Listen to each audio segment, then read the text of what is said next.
The clatter of silver on porcelain was the ambient music of aria, a sound as carefully curated as the Michelin stars on its plaque. It was a symphony of wealth, played nightly for an audience that believed their money bought them a different, better reality. Ilara knew this reality well. She moved through it like a ghost, her presence required but unacknowledged, her black and white uniform a cloak of invisibility. Tonight the symphony had a discordant note, a grating, brassy sound that came from table 7. Julian Thorne. Even his name sounded expensive, polished to a high sheen. He was new money, tech money, a man whose net worth had exploded so quickly it had left a vacuum where a personality should have been. He sat sprawled in his chair, a king on a temporary throne, his guest a nervous-looking man in a suit 2 sizes too big. Thorne's voice cut through the restaurant's gentle hum. "Look at this," he said, holding up a wine glass to the light, a single minuscule drop of water clinging to the rim. "Is this what passes for service? For $300 a bottle, I expect the glass to be polished by angels, not her." He flicked his gaze towards Ilara, who stood patiently by the table, a water pitcher in her hand. His eyes didn't just look at her, they appraised and dismissed her in the same instant. He scanned her from her scuffed but immaculately clean black shoes to the single thread that had come loose on the cuff of her sleeve. "I'll get you a new glass immediately, sir," Ilara said, her voice a low, steady murmur. She had learned that tone early on. It was the sound of professional submission, a vocal shield against insults. "You do that," Thorne sneered, then turned to his companion. "You see, David, this is the problem. The standards are slipping. They let anyone in off the street, dress them in rags, and call them staff." The word hung in the air, thick and poisonous. Rags. Ilara froze for a fraction of a second. She thought of her mother in Albania, her fingers raw from sewing, working 16-hour days to buy the fabric for Ilara's first school uniform. She thought of the pride she took in her appearance, how she spent an hour every night washing and ironing this very uniform, her one connection to a respectable life in a country that hadn't yet accepted her. This uniform was her armor. He had just called it rags. As she turned to retrieve the new glass, Thorne shifted in his seat, his arm knocking his own glass of sparkling water. It tipped, a crystal waterfall cascading directly onto the pristine white of his trousers.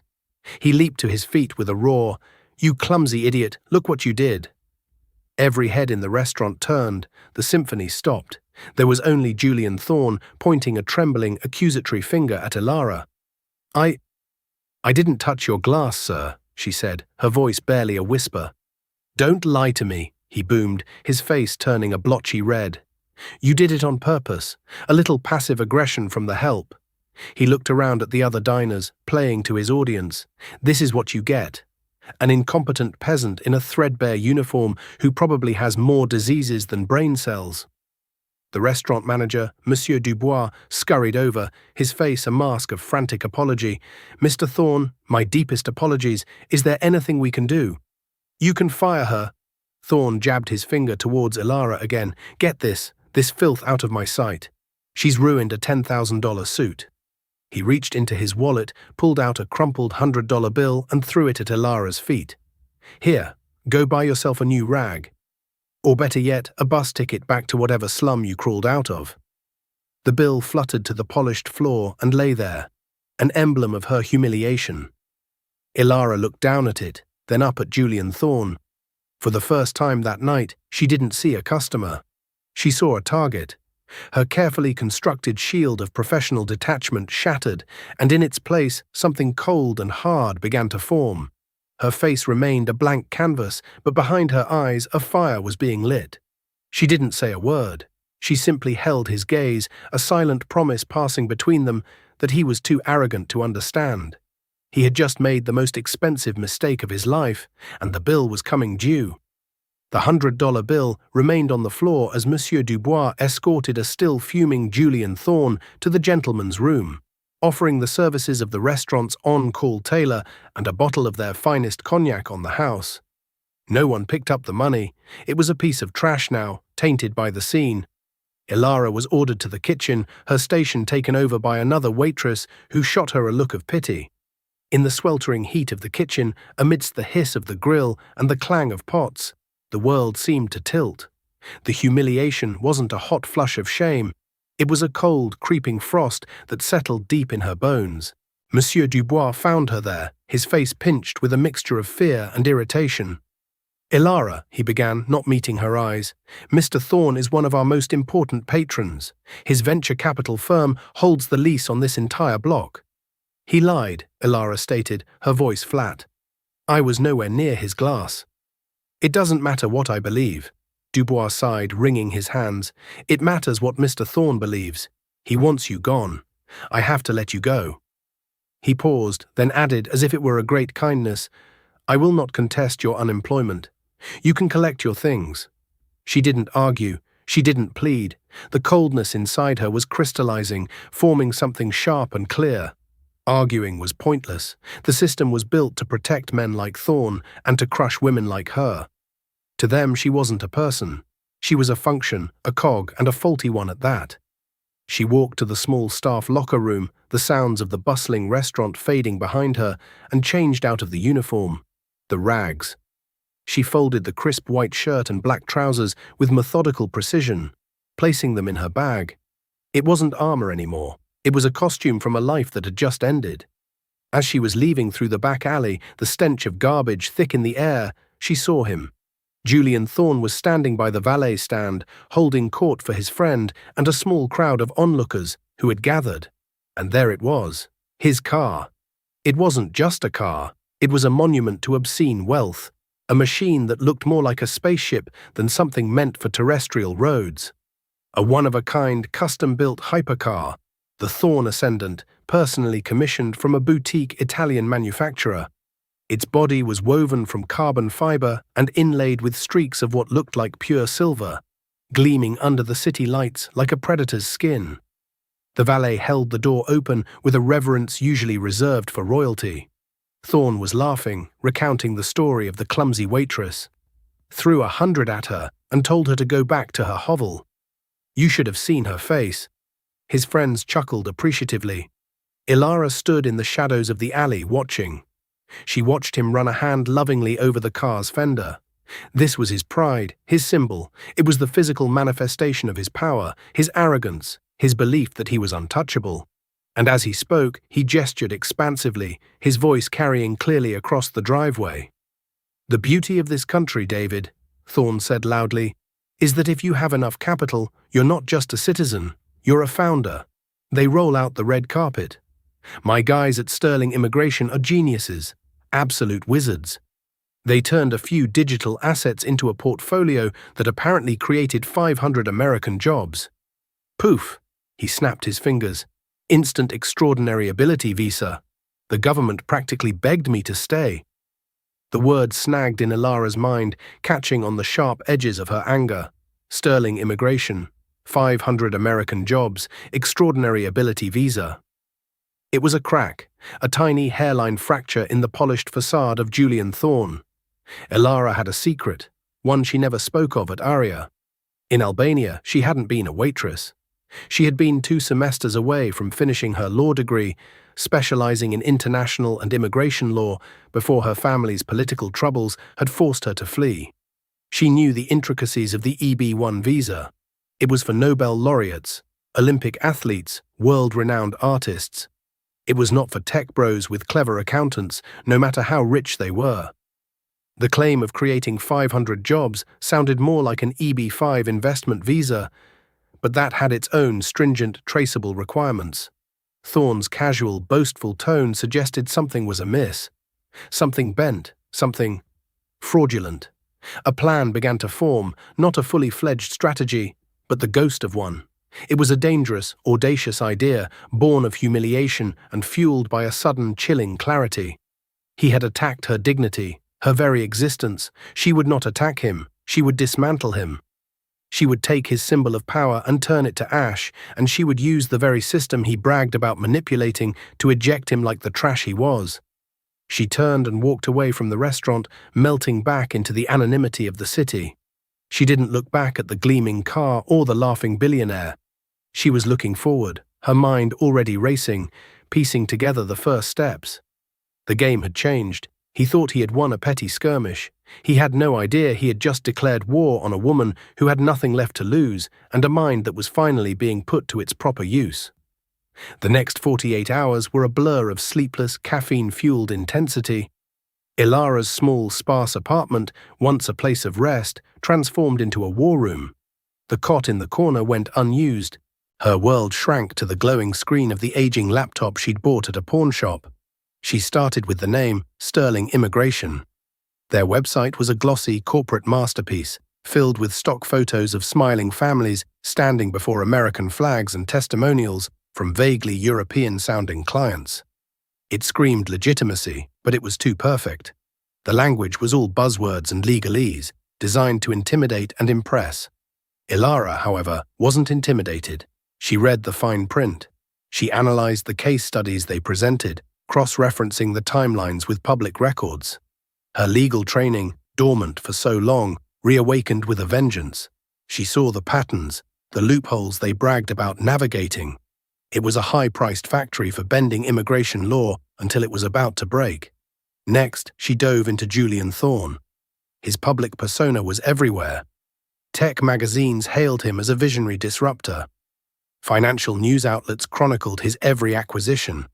But Ilara ignored the headlines. She dug into the comments sections, the discarded forums, the digital graveyards where disgruntled former employees and burned business partners went to vent their spleens. It took hours of sifting through vitriol and rumor, but then she found it. A post on a message board for tech whistleblowers, dated 6 months ago. The author was anonymous, a user named Phoenix Down, and the post was a long, bitter tirade against Thorne. It detailed how Thorne's flagship company, InnovateX, had stolen Phoenix Down's proprietary code, rebranded it, and then buried him in litigation until he was bankrupt. The story was familiar, a classic David versus Goliath tale where Goliath always won. But it was the details at the end that made Ilara's heart hammer against her ribs.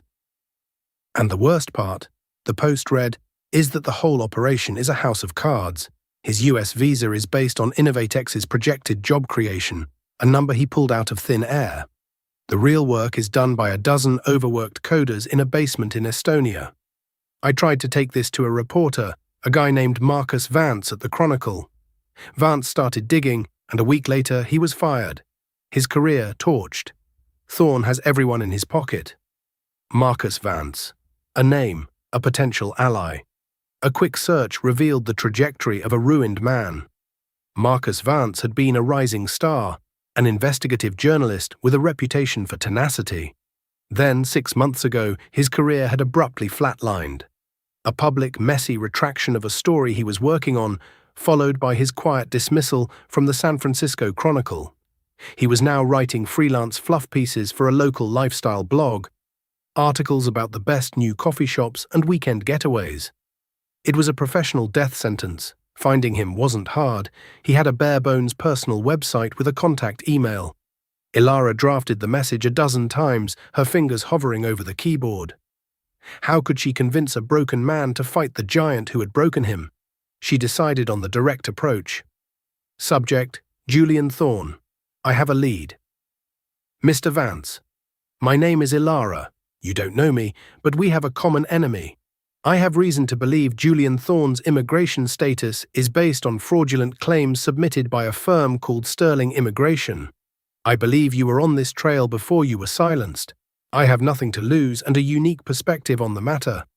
I can help you get the truth. I will be at the Black Cat Cafe on Larkin Street tomorrow at 3 p.m. I hope to see you there.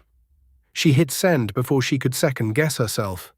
The next day, sitting in the dimly lit cafe, a cup of untouched tea growing cold in front of her, she felt a tremor of doubt. What if he didn't come? What if he thought she was crazy? But then, at 3:05, the door opened and a man walked in who looked older than his picture. His shoulders were slumped, his eyes held a permanent weariness, but as he scanned the room, there was a flicker of the old journalistic alertness. He saw her, the only person sitting alone, and walked over. Ilara, he asked, his voice gravelly. Mr. Vance, thank you for coming. He slid into the booth opposite her. Your email was intriguing and reckless.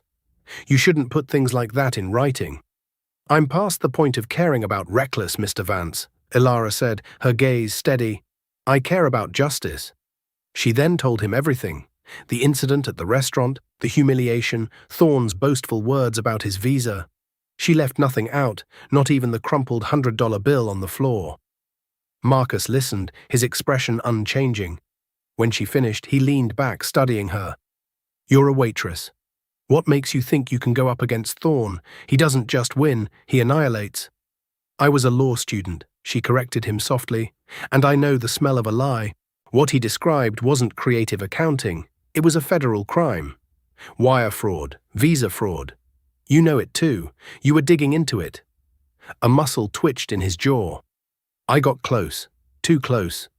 Thorne's lawyers sent the paper a letter that made the board of directors panic. They manufactured a reason to fire me to avoid a lawsuit. He has an army of lawyers who can bury us in paperwork until we're old and grey. He has lawyers, Ilara countered, leaning forward, her voice intense. We have the truth, and I have an idea. We don't fight him on his turf, in the courts. We find definitive, undeniable proof of the fraud, and we don't give it to a newspaper. We give it to the Department of Homeland Security. We pull the rug out from under him so fast his lawyers won't even have time to file a motion. Marcus was silent for a long time, staring into his coffee cup. He looked like a man staring at a ghost. Ilara could see the war within him, the fear of being burned again versus the primal instinct of a journalist who smells the story of a lifetime. Finally, he looked up, and the weariness in his eyes had been replaced by a dangerous spark. Undeniable proof, he said, more to himself than to her. That would mean getting inside Sterling, or getting their data. Exactly, Ilara confirmed. He took a deep breath, the first full breath she'd seen him take. Julian Thorne ruined my life. He took my name, my reputation. If there's even a slim chance of making him pay for that, I'm in. He extended a hand across the table. Tell me your plan. Ilara took his hand. It was a firm, solid grip. For the first time since she'd been fired, she wasn't alone. The partnership was forged. The investigation had begun. The alliance between the waitress-turned-strategist and the disgraced journalist was an unlikely one, forged in the fires of shared grievance.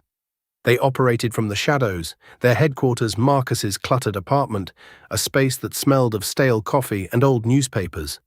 Walls once covered in storyboards for award-winning exposés were now plastered with a complex web charting Julian Thorne's corporate empire and personal life. He's insulated, Marcus said, pacing in front of the wall one evening, a week into their investigation. Every company is a Russian doll of shell corporations registered in Delaware or the Cayman Islands. His name is on almost nothing directly. He's a ghost in his own machine. But Sterling Immigration had to file the paperwork, Ilara insisted, her eyes glued to her laptop screen. The USCIS requires a petitioner, a direct link. That link is the key. She had spent days immersed in the labyrinthine archives of corporate registrations and financial disclosures. She was looking for InnovateX, the company the whistleblower had mentioned. She found it, but it was just as Marcus had said, a ghost. It had a mailing address that led to a P.O. box in Wyoming and a single registered agent. There were no public-facing operations, no employee records, no product. Yet, according to a press release she unearthed from a year ago, InnovateX had pledged to build a new R&D facility in California, creating, as Thorne had so proudly boasted, 500 high-tech jobs. The facility was never built, Marcus said, pointing to a pin on their map.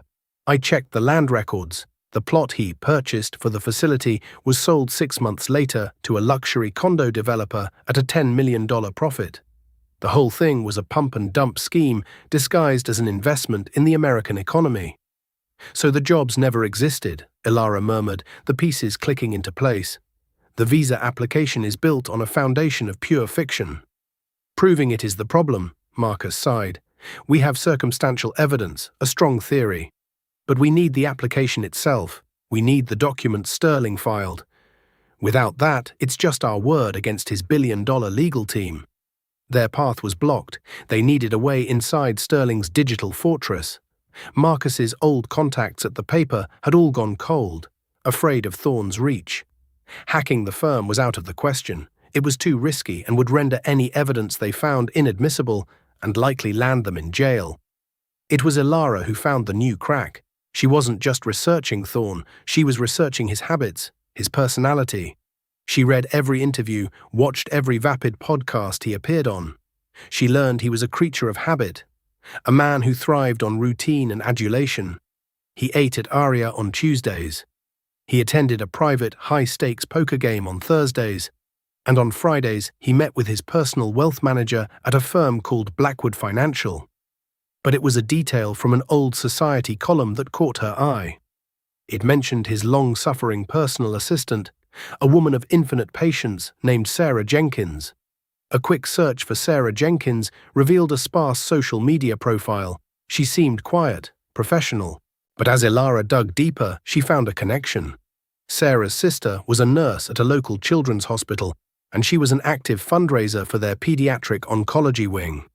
"This is it," Ilara said, her voice quiet with discovery. Marcus looked over her shoulder. "A charity fundraiser. How does that help us?" "Thorne is a narcissist," Ilara explained, her mind racing. "Narcissists need to be seen as benevolent, especially when they're not. He makes a big show of his philanthropy. I'll bet he makes a sizable, very public donation to this fundraiser every year at his assistant's request. It's an easy way for him to look good while keeping her loyal." She pointed to the event's webpage. There was a gala scheduled in 3 weeks. "We're not going to hack Sterling," Ilara said, a slow smile spreading across her face. "We're going to get an invitation from the inside." The plan was audacious. They couldn't get to Sterling's files, but perhaps Sarah Jenkins could. An assistant to a man like Thorne would have access to his calendars, his contacts, and likely digital access to his most sensitive documents for logistical purposes. But they couldn't approach her directly. They had to create a situation where she would be willing to help. Ilara created a fake identity, Elena Petrova, a freelance event photographer. Marcus used his old press credentials to get her a pass for the fundraiser gala. For the next 3 weeks, Ilara practiced. She learned the ins and outs of a professional camera, studied the work of society photographers, and bought a simple but elegant second-hand dress. The night of the gala, she moved through the glittering ballroom with a sense of calm purpose. She saw Thorne holding court, laughing his booming laugh, a circle of admirers hanging on his every word. She ignored him. Her target was Sarah Jenkins. She found the assistant standing near the edge of the room, looking tired but watchful. Ilara approached her under the guise of taking photos for the hospital's newsletter. She was charming, professional, and disarming. She complimented Sarah on the event's success, and Sarah, clearly unused to being the center of attention, blushed and opened up. "It's a wonderful cause," Ilara said sincerely. "My younger brother, he was in a place like this. These people are saints." It was a small, calculated lie, but it created an instant bond. For the next hour, Ilara stayed close, not as a predator, but as a friend. She listened as Sarah vented quietly about her demanding boss, the impossible hours, the lack of appreciation. Then, at the right moment, Ilara made her move. "My friend," Ilara said, her voice dropping to a conspiratorial whisper, "is a journalist. He's working on a story about abusive bosses, especially in the tech world. He's trying to expose people who exploit their power. But he needs proof, first-hand accounts from people who have seen it up close." Sarah's eyes widened slightly. Fear warred with a deep, weary frustration. I couldn't," she stammered. "He'd ruin me." "My friend is very discreet," Ilara pressed gently. "He would protect his source above all else. He believes men like your boss operate because they count on the silence of people they hurt. Sometimes all it takes is one person to be brave." She paused, then played her final card. "He also said that sometimes these powerful men cut corners. They cheat on taxes, they bend immigration laws, things that could get them into real trouble. The kind of trouble that would make them forget all about a former assistant." She saw a flicker in Sarah's eyes, a spark of an idea. The seed was planted. Ilara gave Sarah a disposable burner phone with a single number in it. "If you decide you want to talk to him, use this. No one will ever know." She walked away, her heart pounding. It was a long shot, a desperate gamble based on a stranger's character. For 2 days there was silence. Ilara and Marcus sat in the apartment, the tension thick enough to cut with a knife. Then, on the 3rd day, the burner phone buzzed. It was a text message. "I'm in. What do you need?" Attached was a single file, a password-protected PDF. The file name was JTEB1 Application Final. They had found their way in. The password Sarah Jenkins provided was, ironically, Ascendant 1. Julian Thorne's ego was so vast it had become his own security flaw. The moment the file opened, Ilara and Marcus knew they had it. It was a 70-page document, a monument to audacious fraud, and it was more damning than they had ever imagined. They sat side by side in the glow of the monitor, scrolling through the pages in stunned silence. The application painted a picture of a philanthropic genius, a visionary job creator who was single-handedly revitalizing the American tech sector. It was a masterpiece of fiction. "Look at this," Marcus breathed, pointing to a section detailing the 500 jobs InnovateX was projected to create. The application included detailed role descriptions, salary projections, and even a floor plan for the non-existent R&D facility. There were letters of support from community leaders who, upon a quick search by Marcus, turned out to be board members of other companies Thorne controlled. "And here," Ilara said, her finger tracing a line of text on the screen. "The financial statements." The documents showed millions of dollars being funneled into InnovateX as initial capital investment. But Ilara, using the skills she'd honed tracking Thorne's corporate labyrinth, recognized the names of the holding companies. They were Thorne's own offshore entities. He hadn't invested a single new dollar into the US economy. He had simply moved his own money from his left pocket in the Cayman Islands to his right pocket in Delaware, creating a paper trail of phantom investment. "He certified under penalty of perjury that all of this is true," Ilara whispered, a sense of awe mixing with her fury. The sheer arrogance was breathtaking. The smoking gun was an appendix at the very end. It was an internal memo from a senior partner at Sterling Immigration to Julian Thorne. It had clearly been included in the file by mistake, a catastrophic clerical error by someone like Sarah. The memo candidly discussed the narrative shaping of the application and warned Thorne about the significant exposure if the InnovateX project were ever to be audited by federal authorities. It was a written confession. "This is it," Marcus said, his voice thick with emotion. He looked up from the screen, his eyes burning with a vindicated fire Ilara hadn't seen before. "This is everything. We can burn him to the ground with this." Now that they had the proof, the question became how to use it. Their original plan was to leak it to the Department of Homeland Security. But Marcus was wary. A file like this, sent from an anonymous source, could get buried in a bureaucratic backlog for months, even years, he argued. Thorne's lawyers would get wind of it, and they'd start lobbying, pulling strings. "We need to make sure it lands on the right desk, with enough noise around it that they're forced to act immediately." He still had one contact, a deep source from his old days, a man named Agent Miller in the investigative division of USCIS. Miller was a bulldog, a career civil servant who loathed the wealthy elite who tried to game the system he was sworn to protect. "Miller will act on this," Marcus said with certainty, "but we need to present it to him in a way that's impossible to ignore. We need to create a public spectacle." And that's when Ilara's part of the plan began to solidify. Justice was one thing, retribution was another. Thorne had publicly humiliated her, stripping her of her dignity in a room full of people. She would see him stripped of his liberty and his status in the most public way imaginable. "He has to be at Aria," she said, her voice low and determined. "It has to happen where it all began, and I want to be there to see it." "Ilara, that's too risky," Marcus protested. "If you're there, they could connect you to the leak." "They won't be looking at me," she replied, a chilling calm settling over her. "They'll be looking at the fire." She had spent the past week not just planning the legal downfall of Julian Thorne, but also studying his most prized possession, the Thorne Ascendant. She downloaded its technical specifications, studied its schematics, and read articles from automotive engineering journals. It was a marvel of technology, but like any machine, it had vulnerabilities. Its high-performance lithium-ion battery pack was housed in a reinforced carbon fiber compartment, but the charging port and its associated coolant lines were located in a more accessible position just behind the driver's side door.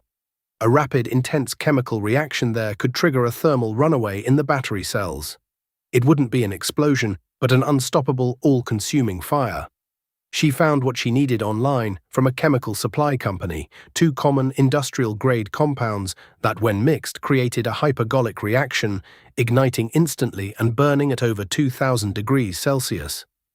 They were individually harmless, but together they were a force of nature. She would house them in a small, custom-designed ceramic container with a thin membrane separating them, a device no bigger than a tube of lipstick.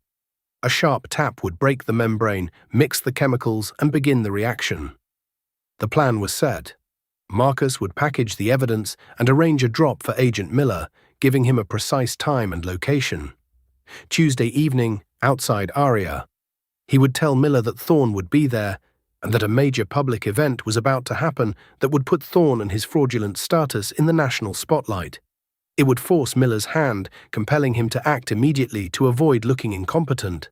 Ilara, meanwhile, would be the catalyst. The night before, she laid out her tools on her small kitchen table. The ceramic container, the 2 vials of clear liquid, a pair of gloves. She worked with the focus of a surgeon, her hands steady, her mind clear. She was no longer the timid waitress who had stood in stunned silence as a rich man threw money at her feet. That woman was gone. In her place was an instrument of precision and consequence. She looked at her reflection in the dark window of her apartment. She saw the exhaustion in her eyes, but beneath it there was a strength she never knew she possessed. Thorne had called her rags. He had no idea he was dealing with fire. Tuesday night arrived, draped in the cool, indifferent fog of the city. The lights of Aria glowed like a warm, inviting beacon for the city's elite. Inside, the symphony of clinking glasses and muted conversation played on, just as it always had. At table 7, Julian Thorne was holding court, his laughter as loud and grating as it had been 2 weeks prior. He was celebrating a new acquisition, oblivious to the intricate web that was closing in around him. Ilara stood across the street, a ghost in the shadows, watching the entrance. She wasn't wearing her old uniform. She was dressed in a simple dark grey dress, her hair pulled back neatly.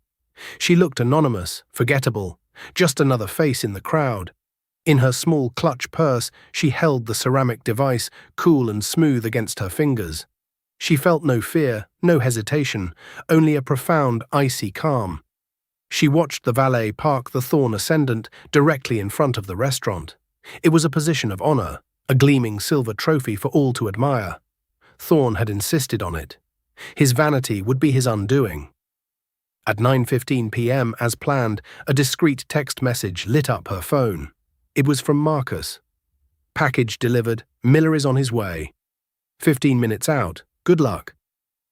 This was it. The clock was ticking. Ilara took a deep breath and crossed the street, her steps measured and confident.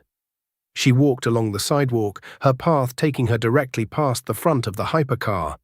A few tourists were taking pictures of it, their faces illuminated by their phone screens. Ilara moved past them, her body momentarily shielding her from their view. In one fluid, practiced motion, she stooped, pretending to adjust the strap on her shoe. Her hand darted out, the ceramic tube in her gloved fingers. She pressed it firmly against the panel near the charging port, a spot she knew from the schematics was directly adjacent to the battery's coolant lines. She gave it a sharp, hard tap with her knuckle. She felt a faint crack as the internal membrane broke. Then she stood up and walked away, melting back into the flow of pedestrians without a single backward glance. She had just lit a 15-minute fuse on a $10 million bomb. She positioned herself at a cafe table down the street, ordering a coffee she would not drink, her vantage point perfect. The minutes stretched into an eternity. She watched the entrance of Aria, her heart a steady, rhythmic drum. Then she saw it. A wisp of pale, almost invisible smoke curling up from the side of the car. A second later, it was followed by a flicker of orange light, impossibly bright. It wasn't a loud bang, but a terrifying, intense hiss.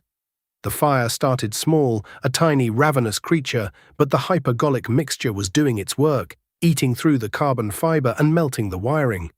Within 30 seconds, the hiss became a roar as the battery's coolant fluid ignited. The tourists screamed. The valet stared in horror, his jaw agape. The fire erupted, a geyser of white-hot flame engulfing the entire rear half of the car. The silver paint blackened and peeled away like sunburnt skin. The custom tires melted into pools of toxic black sludge. The Thorn Ascendant was dying, screaming in a language of chemical fury. Inside Aria, the commotion was finally heard. The doors burst open and Julian Thorn stormed out, his face a mask of confusion and anger. He saw his car, his masterpiece, being consumed by a roaring inferno. "No!" he screamed. A raw animal sound of pure agony. He started to run towards it, but the heat was a physical wall pushing him back. "My car! Someone do something!" He spun around, his eyes wild, looking for someone to blame. And then he saw her. Ilara was standing up from her table, walking slowly towards the chaos. Their eyes met across the firelit street.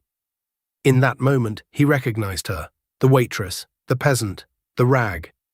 Confusion warred with rage on his face, but before he could speak, before he could even process the impossible sight of her, the final piece of the plan arrived. A black sedan with government plates pulled up to the curb, its siren silent, but its flashing lights cutting through the smoke. Two men in dark suits stepped out, their faces grim and official. The taller one, Agent Miller, strode directly towards the stunned billionaire.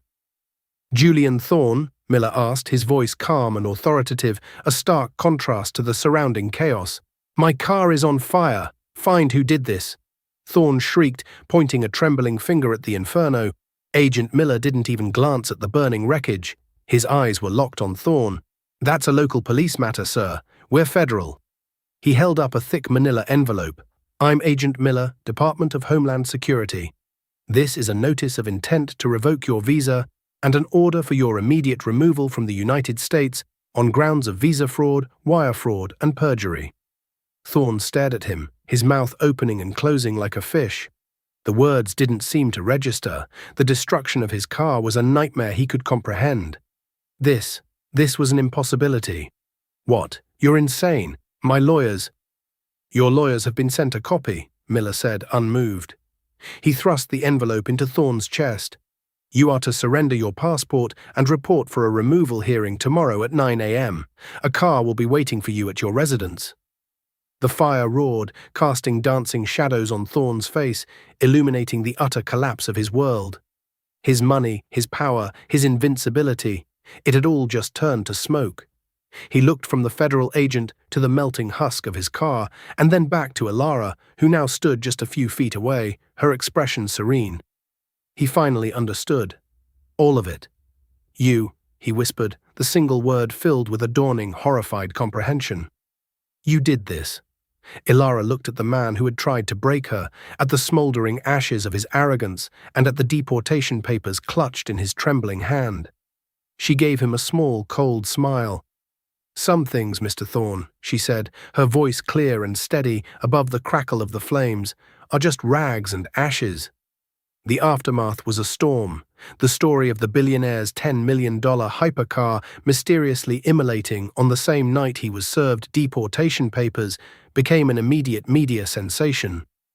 Marcus Vance, writing under a protected pseudonym for a major online news outlet, broke the full story. He published the leaked documents detailing every facet of Thorn's fraudulent visa application.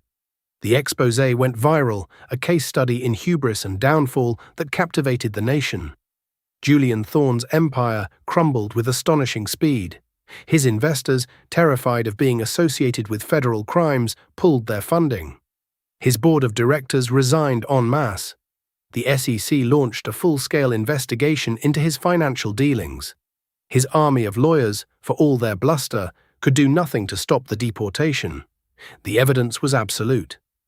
Within a week, Julian Thorn, stripped of his assets and his dignity, was quietly placed on a commercial flight back to his country of origin, a pariah in the world he had once sought to conquer. Ilara did not escape unscathed. The police investigation into the arson was thorough. While there was no direct evidence linking her to the fire, the ceramic device had been consumed by the inferno. The security camera footage of her walking past the car moments before it ignited was damningly coincidental. She was arrested. But the world was now watching. Marcus's reporting had framed her not as a malicious arsonist, but as a victim of a corrupt system who had been pushed to an extreme. Public sentiment swelled in her favor. A Justice for Ilara movement sprang up online. A top-tier pro bono law firm, eager for the high-profile case, took her on. In court, her lawyer did not deny her role. Instead, she contextualized it. She painted a vivid picture of the night at Aria, of Thorne's cruel and dehumanizing abuse. She presented him as a man who believed he was above the law, a man who had committed massive fraud against the United States and who would have gotten away with it if not for the actions of one woman he had tried to crush. The judge, a stern woman named Eleanor Vance, no relation to Marcus, a fact that caused a brief stir, listened intently. In her final ruling, she acknowledged the seriousness of the crime. The court cannot and does not condone vigilantism, she stated, her voice echoing in the silent courtroom. However, it also cannot ignore the extraordinary circumstances of this case. It is a case that highlights the failures of a system that is too often tilted in favor of the wealthy and powerful and against the vulnerable. Ilara was found guilty of destruction of property. But the sentence was a shock. No jail time, 2 years of probation and 2,000 hours of community service to be fulfilled by providing legal aid to immigrant and refugee communities. The verdict was a victory. It was freedom. Months later, Ilara stood on the steps of a university law school, an acceptance letter in her hand. The story of the Aria waitress had made her a folk hero. Donations had poured in to fund her education.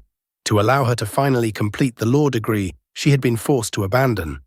Marcus Vance, his reputation restored, and then some, had won a prestigious journalism award for his exposé and was now heading up an investigative unit, digging into other powerful figures who thought they were untouchable. He had offered Ilara a job as a researcher, but she had politely declined. She wasn't meant for the shadows anymore. She looked out at the bustling campus, a world away from the hushed, oppressive opulence of Aria. She had walked through fire, both literal and metaphorical, and had emerged on the other side, not burned, but forged. She had lost a demeaning job, but had found her purpose. Julian Thorne had tried to turn her into a footnote in his gilded life, a piece of trash to be discarded. Instead, she had become the author of his final chapter and the architect of her own new beginning. She took a deep breath of the free air and walked into the hallowed halls of the law library, ready to build a future, not from rags or ashes, but from resilience and resolve.